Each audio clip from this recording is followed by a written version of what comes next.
What are we doing here? And where are we gonna go? It's like we just woke up one morning, and then it's welcome to the show. Don't ask any questions, just go with the flow. Make as much money as you can, and try your best not to get broke. Copy everything you see on the TV, from the hairstyles to the clothes, and don't think too often, just do exactly as you're told. And if you ever get confused, then just turn towards the alcohol. You still hear your thoughts? Then just turn up the radio as you learn to live a lifestyle of drugs, sex, and rock and roll.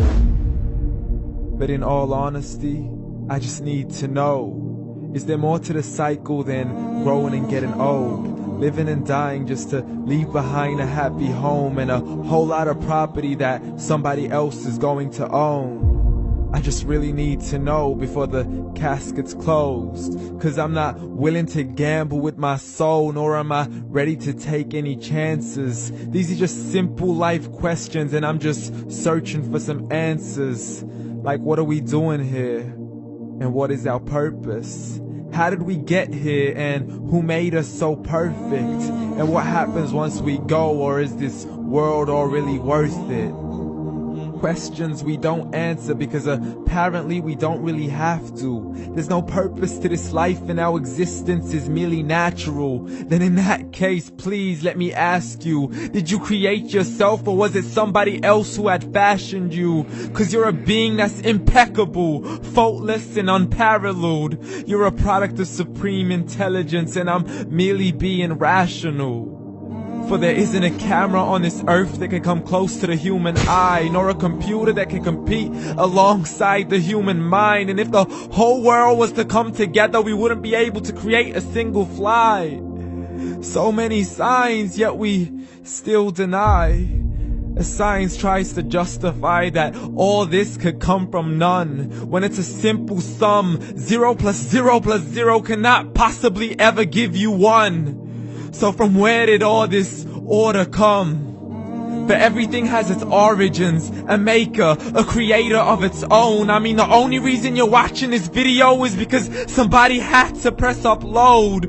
So we can believe in the Big Bang, but I'd rather believe in He who caused it to explode.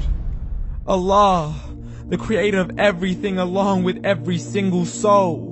The ever-living, the master, the only one who is in control. Unlike his creation, beyond our imagination. And no, he's not a man, nor does he have any partners in association. He's on his own. And no, he did not ever leave us alone.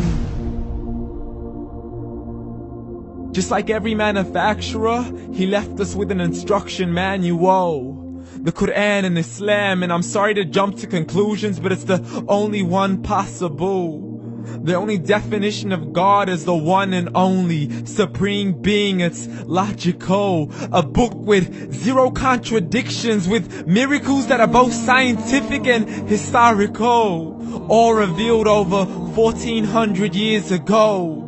Like the detailed description of the human embryo. The descriptions of the human embryo in the Quran cannot be based on scientific knowledge in the 7th century. To the mountains as pegs holding firm the earth below, and the 2 seas that don't mix in a complete separate flow. To the planets in orbit, alternating night and day as they stay in flow. The expansion of the universe and the creation of everything from H2O. To the stories of the past and the preservation of Pharaoh. To identifying the lowest point in the land where Persia defeated Rome. The gushing fluid that created man in the glands between the ribs and the backbone. And not a word has changed, it's still the same. So please explain how all this was known over 1400 years ago. To a man who couldn't read or write, as he would recite whatever the angels spoke. And if you still don't believe, please try to come up with something that's even close. But you can't, so we took God as a mockery and his messengers as a joke.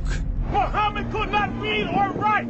How somebody who can't read or write gonna start a religion? Dismissed his scriptures as legends and tales of the ancient folk, as we live life according to our whims, desires, and hopes. saying this life is the only home we will ever know. We will live then die, then simply turn to bones. YOLO! Correction, after the grass dies, the rain arrives and it regrows, and Allah promises to do the same thing to your very soul and bring you back from your very fingertips to your toes, as the all-seeing supreme being watches us so close, and we are surely being tested in our wealth, our health, and our self, and everything that we've been blessed with. So believe, for we will surely be resurrected and be brought back to our Lord and account for every single deed, as He hands us our books and orders us to read. From the bad to the good and everything in between. You yourself are sufficient for your own accountability, so don't be mad at me. You are the one who thought He wouldn't come back to me. I gave you a whole life long to search after me, but you were busy in all that which was temporary. So read, and glad tidings to all those who believed. And if you disbelieve, read. And don't let that day be the first day you find out what your life really means. Read.